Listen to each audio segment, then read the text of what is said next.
Praise the Lord. सभी को जय मसीह की। मैं एक वचन शेयर करना चाहता हूँ। दूसरा शमूएल 24 अध्याय का मैं 14 पढ़ता हूँ।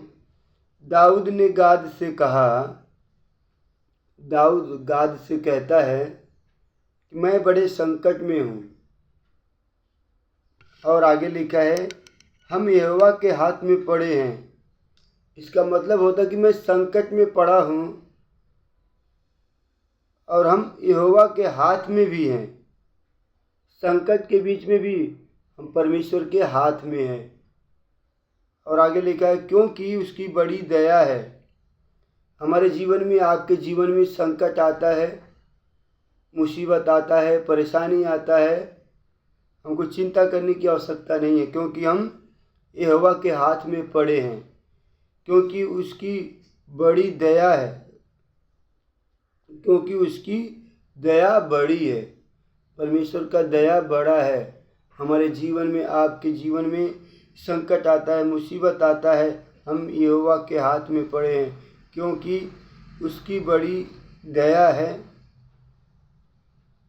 परंतु मनुष्य के हाथ में मैं न पड़ूंगा। संकट आने दो, मुसीबत आने दो, प्रॉब्लम आने दो, आर्थिक कमजोरी आने दो, मनुष्य के हाथ में, यहाँ पे लिखा है, परंतु मनुष्य के हाथ में मैं न पड़ूंगा। हर संकट के बीच में परमेश्वर हमारे साथ है। यहाँ पे लिखा है कि हम परमेश्वर के हाथ में पड़े हैं। संकट आता है, मुसीबत आता है, परेशानी आता है, निराशा आता है, बीमारी आता है, हम किसके हाथ में हैं? लिखा है कि हम यहोवा के हाथ में पड़े हैं, क्योंकि उसकी दया बड़ी है। हम परमेश्वर के हाथ में हैं। आप सब परमेश्वर के हाथ में हैं, क्योंकि उसकी दया बड़ी है। परमेश्वर का दया क्या है? बड़ी है।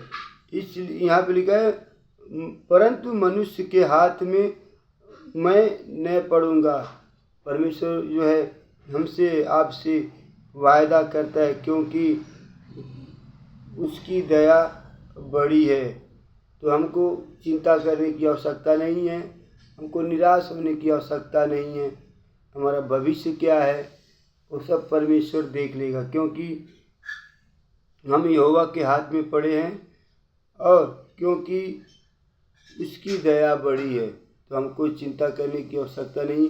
हमारा परमेश्वर दया करने वाला है, हमारा परमेश्वर चंगा करने वाला है, हमारा परमेश्वर क्षमा करने वाला है। हमको मनुष्य के हाथ में नहीं पड़ना है। परमेश्वर इन वचनों के द्वारा आप सभी को आशीष दे। God bless you.